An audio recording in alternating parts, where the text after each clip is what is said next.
Cuando queremos hacer uso de una red WAN, es importante tener en cuenta que existen una serie de tecnologías llamadas tecnologías de acceso. Estas tecnologías nos permiten, desde nuestra casa o desde nuestra empresa, poder acceder hasta la operadora de servicio, que es la que nos va a ofrecer estos servicios WAN. Algunos ejemplos de estas tecnologías son ADSL o las redes de televisión por cable. En los últimos años también se ha extendido mucho la utilización de redes de fibra óptica que llegan desde la casa del usuario hasta la red de la operadora. En esta presentación vamos a centrarnos en particular en dos de las tecnologías que hemos estado comentando, que van a ser por una parte ADSL y por otra redes de televisión por cable. Vamos a comenzar viendo qué es una red WAN, así que comenzaremos viendo su definición. Básicamente, una red WAN es una red de comunicaciones que utilizamos para transmitir datos que podrían ser de voz o de vídeo o simplemente datos entre dispositivos como ordenadores, que opera más allá del alcance geográfico de una red de área local o de una red LAN. Consideramos una red de área local, por ejemplo, la red de una pequeña empresa o, por ejemplo, la red de una universidad dentro de su campus o incluso una red que podamos tener dentro de nuestra propia casa. Si extendemos esta red más allá, necesitaremos conectar esta red de alguna manera. Para ello, normalmente, ¿qué es necesario? Una red WAN. Y para ello tenemos que suscribirnos a un proveedor de servicios. Un proveedor de servicios, que se suele llamar normalmente ISP, puede ser el que nos dé servicios para interconectar diferentes redes LAN entre sí. Así, por ejemplo, si tenemos una red pequeña en nuestra empresa y la empresa tiene una sede central y queremos interconectar ambas redes, normalmente contrataremos con una operadora de servicios, que en muchos casos suele ser una operadora telefónica, que permitirá a través de su red WAN interconectar nuestras pequeñas redes de área local. Las tecnologías que utilizamos para interconectar estas redes, que son las que utilizan los proveedores de servicio, los ISPs, son normalmente diferentes a las que utilizamos en una red LAN. Por lo tanto, no encontraremos tecnologías, por ejemplo, como Fast Ethernet o Gigabit Ethernet en sus modos tradicionales para interconectar redes WAN, sino que tendremos versiones modificadas de esas tecnologías y también utilizaremos habitualmente cableado diferente. Así, por ejemplo, el cableado UTP que conocemos para redes LAN no es el que se utiliza para interconectar a un usuario con una red WAN de una operadora. En este dibujo podemos ver un esquema global de cómo sería una red WAN. Tenemos una empresa que tendría su sede central en la parte derecha y en la parte izquierda tenemos la casa de un usuario o podría ser una pequeña sucursal de la empresa. Para conectar estas dos partes de la red necesitamos una red WAN. Y en el caso de una red WAN proveída por una operadora, tenemos una parte llamada bucle de abonado, que es lo que une la casa de cada uno de los clientes, tanto de la empresa como de la casa situada en la parte izquierda, con la operadora. Y después tenemos la zona intermedia, que es lo que aparece como una nube, sería la nube de red de la operadora, que es parte de la red WAN interna de la operadora, donde intercomunica todos los sistemas de los que dispone y puede garantizar, por ejemplo, la conectividad entre la casa que aparece en la figura y la empresa, que estarían geográficamente alejados, estarían a varios kilómetros de distancia, por ejemplo. Los componentes tecnológicos que vamos a necesitar para poder conectarnos a una red WAN suelen ser los siguientes. Por ejemplo, en la empresa que veíamos antes o incluso en la casa que aparece en la figura, necesitamos un dispositivo que nos permita conectar con la tecnología que tiene la operadora de servicio. Si, por ejemplo, tenemos una operadora de servicio que nos está dando un servicio de ADSL, necesitaremos tener un router ADSL instalado en la casa del usuario. Este sistema normalmente se suele llamar DCE y suele ser el que nos conectará con la operadora. Podríamos tener otra tecnología, por ejemplo, podríamos conectarnos a la operadora a través de fibra óptica. En este caso tendríamos un router que tendría otro tipo de conectores y que permitiría, por ejemplo, recibir una entrada directa o utilizando un sistema intermedio de fibra óptica que nos daría acceso a la red WAN de la operadora. Es importante tener en cuenta que la tecnología que se utiliza para ir desde casa del cliente hasta la operadora, hasta donde tiene sus servicios, suele ser muy diferente a la que utiliza internamente la operadora dentro de lo que podríamos llamar su nube de red. En este esquema podemos ver la nube de la operadora, donde tenemos esos sistemas que pone con un círculo que pone S, que lo que indican son diferentes sucursales que podría tener esta operadora. Imaginemos que en España tenemos una operadora que podría ser Telefónica, podría ser Yastel, podría ser Ono, cualquier operadora que da servicios WAN dentro de nuestro territorio. Estas operadoras normalmente tienen diferentes zonas de presencia que suelen estar cerca de los clientes, desde los cuales pueden conectar lo que llamamos el bucle de abonado. Es decir, que podrían conectar la casa o la empresa con, con su edificio más cercano. Después estos edificios están interconectados entre sí a nivel local, por ejemplo, municipal. Después tendríamos a nivel de las diferentes ciudades del país en el que se encuentre y finalmente a nivel nacional y a nivel internacional.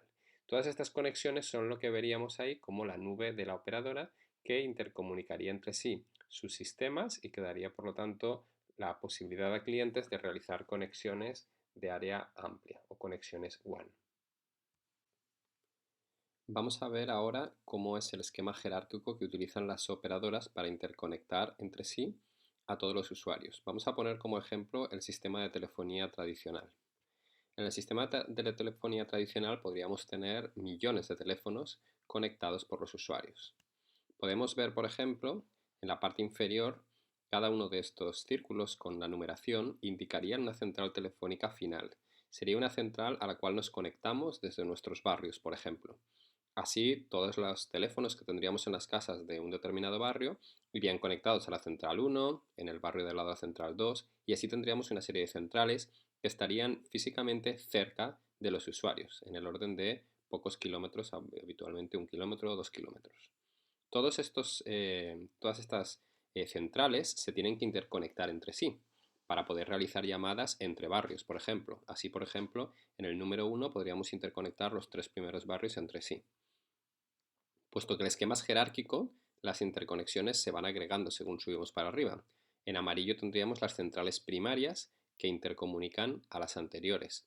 Y así sucesivamente vamos generando un árbol que va intercomunicando secciones primarias con secciones de centrales seccionales hasta llegar a la parte superior, que serían, por ejemplo, centrales regionales. Es decir, para una región determinada podemos realizar llamadas con ese árbol que veis ahora mismo en la transparencia, donde a través de los enlaces que hay en los diferentes colores podríamos llegar de cualquier teléfono a cualquier teléfono de una determinada región. Sin embargo, puesto que queremos intercomunicarnos no solamente dentro de nuestra región, sino con cualquier otra región, tenemos que hacer un conexionado de todas las regiones. Para que el sistema sea redundante y muy fiable, por lo general se intercomunican todas las centrales regionales entre sí, para tener cualquier posibilidad de conectar con ellas y tener siempre caminos alternativos en caso de que una de ellas falle.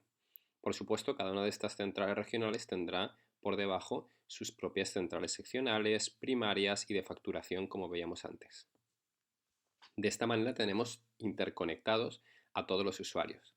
Es importante tener en cuenta que en este tipo de esquema, por ejemplo, cuando agrupamos llamadas telefónicas desde un nivel hasta otro, por ejemplo, cuando agrupamos las llamadas telefónicas desde el nivel que aparece en azul hasta el nivel que aparece en amarillo, tenemos que agrupar por un mismo cable muchas conversaciones telefónicas simultáneamente. Esto se puede realizar utilizando técnicas como por ejemplo TDM o FDM, que permiten agregar en un enlace diferentes llamadas sin necesidad de tener un cable para cada uno de los usuarios, sino dividiendo a nivel lógico ese cable y utilizando por fracciones de tiempo, por ejemplo, el mismo cable por un usuario y por otro. Y de esta manera conseguir que puedan viajar por un único cable muchas llamadas telefónicas simultáneamente. A nivel de capa física existen estándares para las redes WAN. Aquí en esta figura tenéis una tabla donde aparecen algunos de los estándares que básicamente nos indican el tipo de cableado que vamos a utilizar y de conectores que vamos a utilizar en función de la tecnología que queramos implantar. En la parte de la derecha podéis ver modem DSL, que en este caso serían los routers ADSL tradicionales que van conectados a la red telefónica, y veis que pone RJ11, ya que estos funcionan a través de la línea telefónica, como veremos en otra presentación. Los módems por cable, como los que instala por ejemplo la empresa ONO en Valencia, permiten comunicar por el sistema de telefonía y de datos a través de la red de televisión que tiene la empresa. Por ello se conecta por un sistema de cable que normalmente es cable coaxial. Todos los estándares WAN y estándares LAN en capa física tienen sus propias definiciones de conectores siempre y de cableado, como los que aparecen en esta tabla. Aquí tenéis un ejemplo de una figura de un router. Esto es un router que nos puede permitir realizar conexiones LAN, que son las que aparecen identificados como puertos Ethernet. Serían puertos para conectar a una red local. Y sin embargo tenemos otro tipo de puertos, que son los puertos serie, que serían los que conectaríamos a las redes WAN. Así, por ejemplo, este router nos puede permitir conectar una red LAN con una red WAN y podríamos tenerlo conectado a Internet.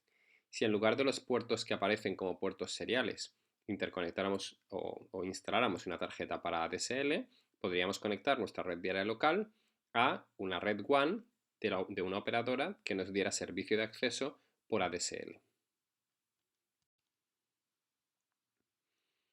Por encima de la capa física existen diferentes protocolos de capa de enlace, es decir, en capa 2. Podemos intercomunicar nuestros sistemas en las redes WAN utilizando un gran número de tecnologías. Por ejemplo, en la figura aparece como primera opción líneas dedicadas o líneas punto a punto. Esto sería una línea físicamente que conecta dos routers entre sí. Los routers podrían estar en zonas alejadas a través de una red WAN, podrían estar a varios kilómetros de distancia y los conectaríamos simplemente con una línea punto a punto.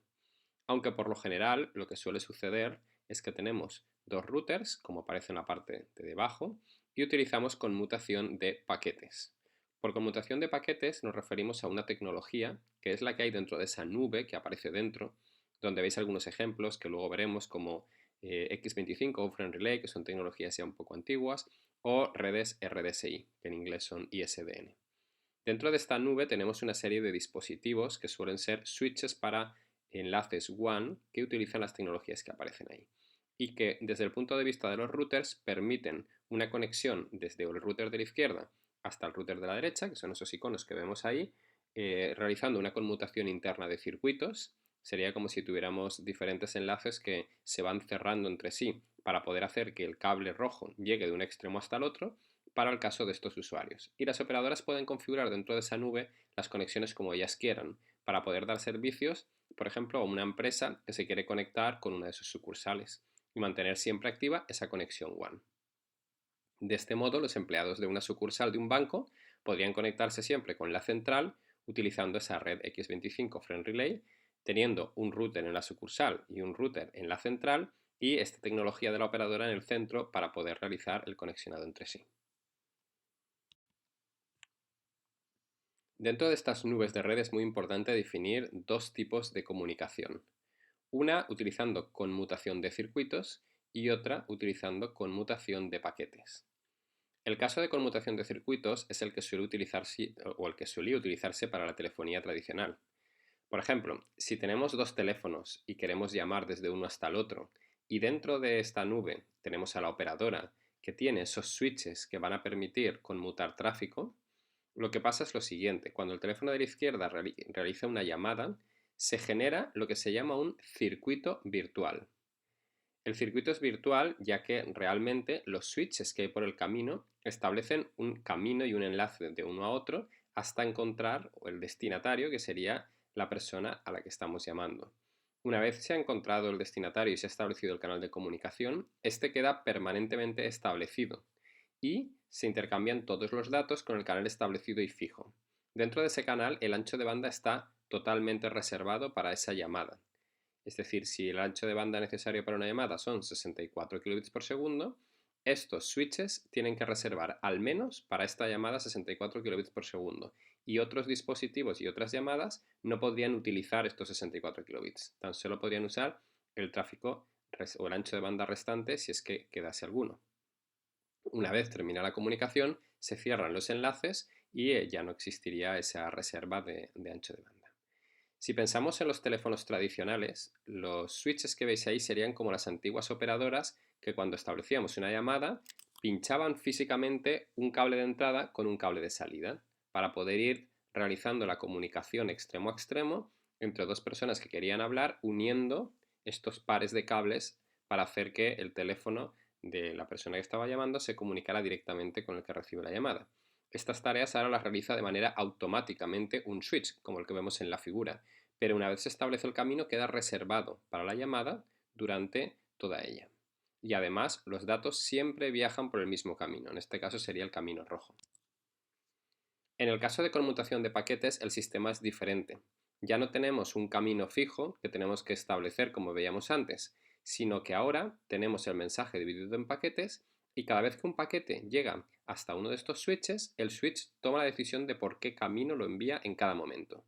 Y no hay ninguna reserva de ancho de banda en el camino, sino que cuando el switch recibe el paquete, lo reenvía siempre y cuando tenga capacidad para hacerlo, es decir, siempre y cuando haya ancho de banda disponible entre dos switches. Además, en este tipo de sistema, cada vez que enviamos un paquete, este puede ir por un camino diferente. No siempre tenemos que enviar los datos por el mismo camino.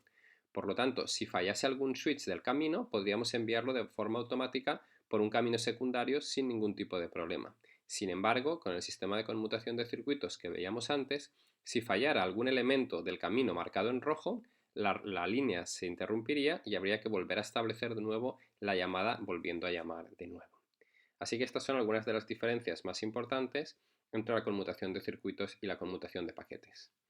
Respecto a la conmutación de circuitos, es lo que se suele utilizar para las llamadas telefónicas tradicionales, mientras que los sistemas de conmutación de paquetes son los que utilizamos para enviar datos y hoy en día para enviar también llamadas cuando utilizamos telefonía de voz sobre IP.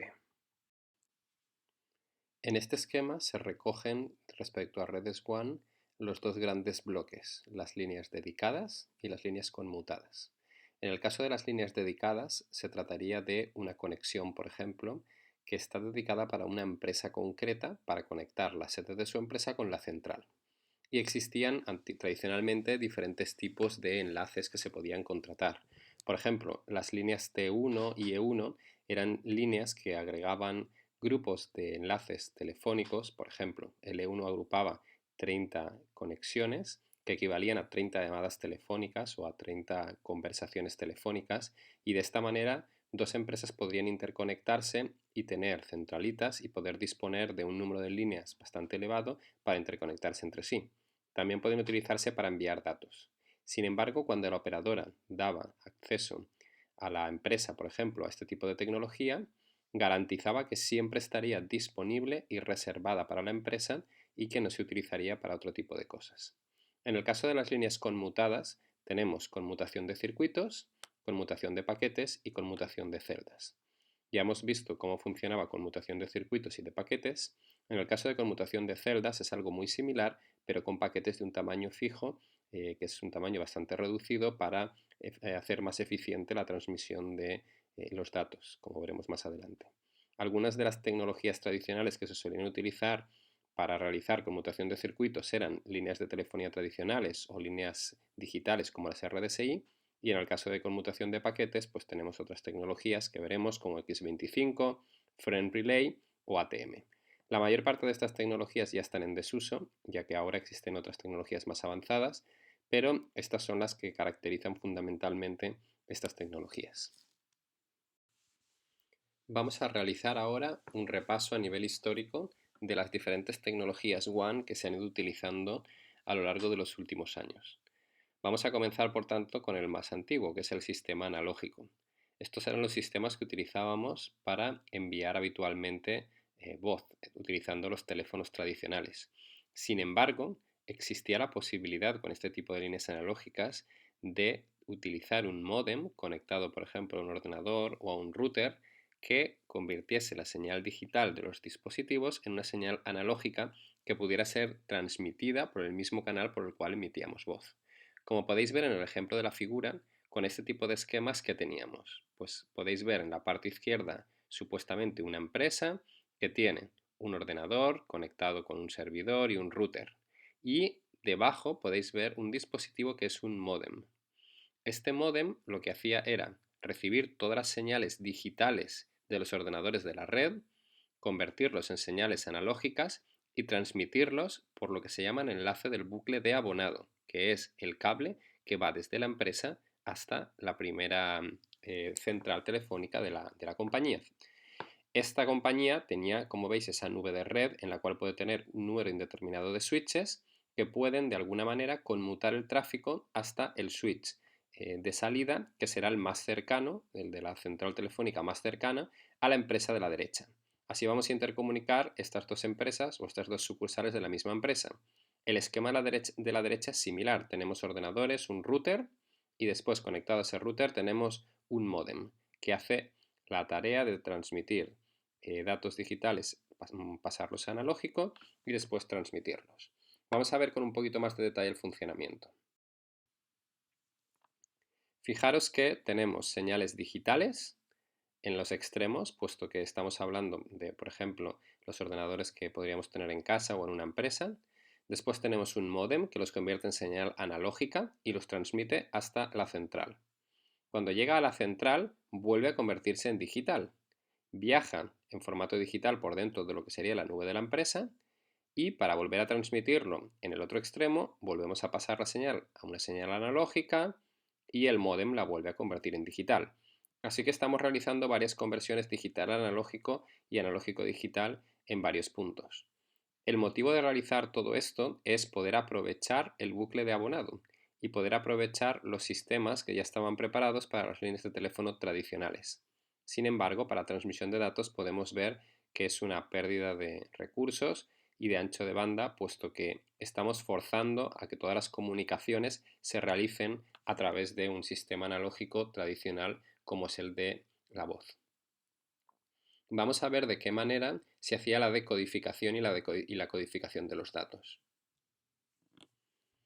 Para realizarlo se utilizaba un sistema conocido como PCM, es el sistema que utilizábamos en codificación telefónica.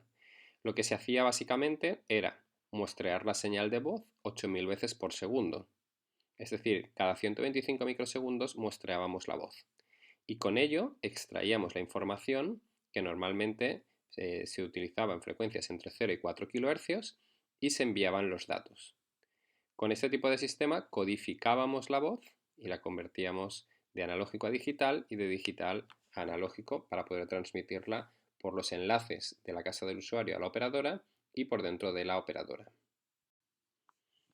Con un ejemplo un poco más gráfico, imaginaros que tenéis ahí un teléfono. El teléfono tiene un micro y va recibiendo una señal analógica, que es la señal que veis en la figura justo a la derecha del teléfono. Para poder obtener la información en formato digital, lo que hacemos es que vemos el valor de la señal como hemos visto antes, cada 125 microsegundos. Es decir, que obtenemos 8000 muestras de la señal por cada segundo de voz, como aparece en la parte derecha, donde podéis ver que estamos obteniendo el valor de la señal o la amplitud de la señal en cada instante de tiempo que estamos midiendo. Y de esta manera conseguíamos codificar los datos desde de analógico a digital dentro de la operadora. Puesto que hemos visto que es un problema el convertir los datos de analógico a digital y digital a analógico, aparecieron posteriormente unos sistemas conocidos como RDSI, en los cuales se decía que se convertía ya el enlace entre la operadora y el usuario en un enlace que era digital. Así que ahora podéis ver que ese tramo que iba desde la empresa hasta la nube de red de la operadora deja de ser analógico y se convierte puramente en digital. Y por lo tanto los dispositivos ya pueden enviar los datos digitales que generan, números en binario, sin necesidad de convertirlos o muestrearlos para poder pasarlos de analógico a digital y viceversa. Los canales que ofrecían las operadoras habitualmente eran canales RDSI, que permitían una línea o dos líneas en paralelo para poder llegar a tener hasta 128 kilobits por segundo.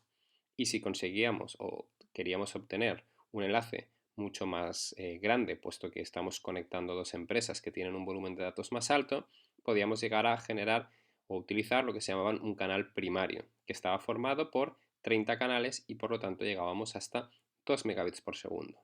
Pero estas eran las conexiones que hace unos años teníamos disponibles para empresas. O sea, estamos hablando de velocidades de solamente 2 megabits por segundo, que como podéis ver hoy en día son velocidades muy bajas o anchos de banda muy bajos comparados con lo que estamos acostumbrados.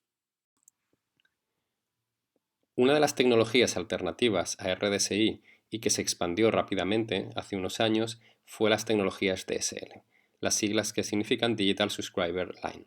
Entre estas tecnologías, que como vemos en la tabla existen diferentes tipos, la que más se expandió fue ADSL. Una de las grandes ventajas de ADSL es que permitía reaprovechar el cable del bucle de abonado que ya existía en las casas y se utilizaba para la telefonía tradicional. Así que gran parte de la inversión de la operadora, que radica en su cableado de cobre que se extiende a lo largo de todas las ciudades, ya existía y por lo tanto se podría reaprovechar. Utilizando este tipo de cable, con ADSL era posible ofrecer unos anchos de banda muy superiores con velocidades de hasta 8 megabits por segundo utilizando la variante ADSL. Una de las ventajas además es que la operadora no necesitaba realizar una gran inversión, sino que solamente tenía que realizar cambios en el equipamiento conectado al cableado de telefonía convencional y adaptarlo para recibir no solamente las llamadas tradicionales de teléfono, sino utilizar otro sistema por el cual reenviar todo el tráfico de datos. Estos datos normalmente se separaban en lo que se llamaba un splitter o un divisor que podía diferenciar las conexiones de voz y las conexiones de datos, lo cual era otra ventaja, ya que teniendo esta opción un usuario podía estar hablando por teléfono desde su casa y simultáneamente utilizar su conexión de ADSL, mientras que con otras tecnologías antiguas como RDSI o la conexión de módems al teléfono tradicional, cuando se estaba haciendo uso de los datos sobre la línea de bucle de abonado no se podían recibir llamadas ni se podían cursar llamadas telefónicas. Como veremos en un capítulo especial de ADSL, existen diferentes variantes. Algunas de las más conocidas en los últimos años ha sido, por ejemplo, VDSL o VDSL2 Plus, que nos ha permitido aumentar el ancho de banda y con ello poder ofrecer, utilizando este tipo de tecnologías, televisión. Así que a través del bucle de abonado tradicional era posible enviar información de canales de televisión y las operadoras podían ofertar no solamente voz y datos, sino también otro tipo de contenidos como por ejemplo contenidos multimedia en la casa de los clientes. Junto con la expansión de ADSL también se expandió otro tipo de redes, llamadas redes cable módem. Este tipo de redes son más recientes en España, pero son muy comunes en otros países como por ejemplo en Estados Unidos. La diferencia entre estas redes es que en Estados Unidos empezaron a expandirse ya que las distancias a las que se encontraban geográficamente en muchos lugares las casas de los abonados no permitían recibir bien las señales de televisión y por lo tanto lo que se hacía era colocar una antena de cabecera como la que se ve en la figura y desde esa antena de cabecera lanzar tendidos de cable coaxial hasta las casas de los usuarios. Por lo tanto se solía tener en Estados Unidos por ejemplo televisión por cable, que era algo bastante común. En España la implantación se hizo mucho más tarde y por lo tanto los sistemas son mucho más modernos que en otros países y se implantó un combinado de fibra óptica y cable coaxial. Así que como veremos la fibra óptica llegaba prácticamente hasta los diferentes vecindarios y desde allí se hacían tiradas de cable coaxial para llegar a la casa de cada uno de los usuarios. Por este cableado podía llegar datos, como por ejemplo conexión a internet de las conexiones comunes. Además se garantizaban o se permitían contenidos multimedia, como pasaba con algunas versiones de VDSL, y telefonía. Y todo esto se combinaba en un paquete. Uno de los operadores, por ejemplo, más famosos en Valencia que ha estado operando con esto es ONO. Además de esta tecnología, se han ido desarrollando tecnologías que no han penetrado tanto, pero que han sido también interesantes, como por ejemplo los PLCs. Con esta tecnología, una operadora, por ejemplo, una operadora que diera suministro eléctrico a barrios o a residencias, podía vender a través de su cableado ya, de su infraestructura de cableado, la posibilidad de transmitir datos. Sin embargo, existen algunos puntos de la red, como el que aparece en la figura, entre el segmento de media tensión y el segmento de baja tensión, que es lo que llega a los hogares, que introducía una serie de problemas complejos a nivel técnico que hacían que la ventaja de estas tecnologías, que era que aprovechaban el cableado ya existente, se redujera bastante. Al final, este tipo de tecnología PLC ha sido muy comúnmente utilizada dentro de los hogares para extender lo que es el área o la red de área local interna. Por lo tanto, reaprovechando el cableado interno que está en la propia casa para poder extender la red diaria local y no tanto para poder conectarse a Internet utilizando el cableado externo. Otra tecnología que también se ha ido expandiendo y que permite a los usuarios acceder a Internet y a las redes WAN ha sido la tecnología WiMAX. Es especialmente común en lugares residenciales en los cuales no existe una buena cobertura de empresas que, por ejemplo, instalen fibra o empresas que instalen cableado de telefonía tradicional, puesto que en muchos casos ADSL, por ejemplo, está sujeto a la distancia a la central más cercana de la operadora, que debería de ser siempre una distancia inferior a 5 kilómetros. Además, si queremos tener velocidades sustancialmente altas, esa distancia se tiene que reducir al orden de unos 1,8 kilómetros. En zonas no urbanas, en muchas ocasiones no existe esta configuración o no existe la posibilidad de tener centrales tan cerca. Y entonces, para tener conexión a Internet de manera más eficiente y con un ancho de banda superior, se suele trabajar con tecnología WiMAX. Esta tecnología lo que hace es dar conexión a Internet utilizando antenas. Las operadoras que ofrecen WiMAX o las empresas que lo realizan colocan antenas con repetidores en puntos estratégicos para cubrir zonas completas y con ello ofrecen conexión inalámbrica a los usuarios a bastante distancia y con unos anchos de banda aceptables. Es, por ejemplo, muy común en zonas, por ejemplo, costeras en la playa, en las cuales existen muchas viviendas que solamente se desplazan allí en verano y por lo tanto no necesitan una conexión permanente todo el año y además no tienen un servicio de operadoras que les pueda ofrecer un ancho de banda suficientemente elevado. Por último, me gustaría dar una nota final sobre las redes de fibra óptica. Hasta hace no muchos años, el cableado de fibra óptica no llegaba directamente hasta casa del usuario. Como podemos ver en la parte de la izquierda, existen 4 notaciones diferentes referentes a la distancia a la cual se instala la fibra óptica respecto a la casa del usuario.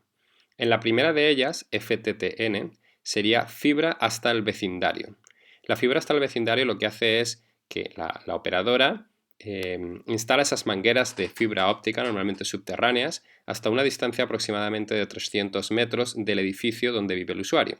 Desde ahí, esos últimos 300 metros se suelen cubrir con cable coaxial y por lo tanto es una tecnología como la que estábamos viendo en televisión por cable.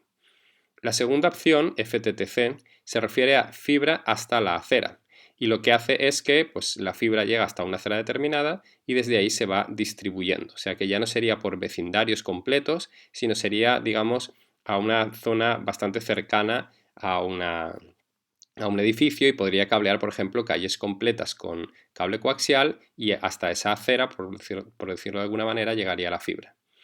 La siguiente opción es acercarnos más todavía. Es la fibra hasta la base del edificio. Así que la operadora instala fibra y llega hasta la base de cada uno de los edificios que está cubriendo en una determinada ciudad. Y desde la base del edificio hasta cada casa, ese último tramo es el que cubriría con cableado coaxial. La última de las opciones, y que es la que se ha implantado muy recientemente, es lo que se llama fibra hasta la casa. Y en esta opción la operadora llega con la fibra óptica desde cualquier central cercana hasta la casa del usuario, llevando la fibra dentro hasta el router que el usuario tiene instalado. Es la opción más costosa desde el punto de vista de la operadora, pero la que ofrece unos anchos de banda más elevados. En la parte derecha tenemos un pequeño esquema donde vemos diferentes zonas de la red de la empresa de la operadora, viendo cómo tiene diferentes sistemas para introducir voz y datos y cómo el cableado va llegando hasta la casa de cada usuario, hasta un dispositivo llamado ONT, que es el que va a hacer la conversión después de fibra óptica a un sistema que, por ejemplo, pueda conectarse a un router. Si vemos el esquema de manera un poco más ampliada, podemos ver en la parte de arriba un ejemplo de lo que sería una residencia de un usuario al cual le llega la fibra óptica directamente hasta dentro de su casa. El cable de fibra es el cable azul que se ve en vertical. Este cable llega hasta un router y después desde el router tenemos una conexión directamente con 3 dispositivos. Una televisión, que sería por ejemplo para ofrecer contenidos multimedia por la operadora. Después tenemos la conexión desde el router hasta un teléfono tradicional y realizaría el router el puente entre la fibra y el teléfono tradicional. Y después un PC, que podría ser pues, una conexión directamente por cable a un PC. O sea que tenemos 3 dispositivos conectados a un router Desde ese router sale un cable hasta lo que aparece como el ONT, que puede estar en casa del usuario o podría estar directamente en la base, y que es el que hace la conversión entre los tipos de cable.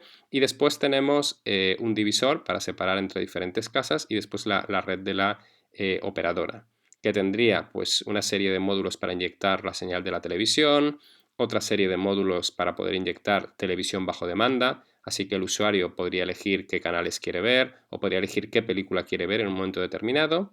Otra de las entradas que existen a esta red es directamente Internet. Y por último tenemos la red de telefonía tradicional, que es la red PSTN. Todo ello se inserta en la fibra y llega hasta casa de cada uno de los usuarios. Una empresa podría decidir conectarse a Internet con cualquiera de los sistemas. Existen diferentes formas de intercomunicar nuestras sedes, utilizando topologías, por ejemplo, de malla parcial, malla completa o en estrella. Vamos a ver ahora a qué se refiere cada una de ellas, sus ventajas y sus inconvenientes. Imaginemos que tenemos 5 sedes de una empresa, estando la sede principal en París y después 4 sedes distribuidas en Bruselas, Berlín, Viena y Roma. Utilizando, por ejemplo, enlaces como los que hemos visto previamente, por ejemplo, líneas dedicadas o algún otro tipo de tecnología que pueda utilizarse para conexiones WAN, podríamos pedir a una operadora que nos las interconecte, quedando, por ejemplo, la topología en malla parcial de tal manera que París, que es la central, estaría conectado con los otros 4 sucursales, mientras que el resto de sucursales, por ejemplo, la de Bruselas, estaría conectada solo con otras 2 ciudades. En el caso de Berlín estaría conectada con 3, Viena estaría conectada con 3 y Roma con 2. Esto es lo que se llama una topología en malla parcial.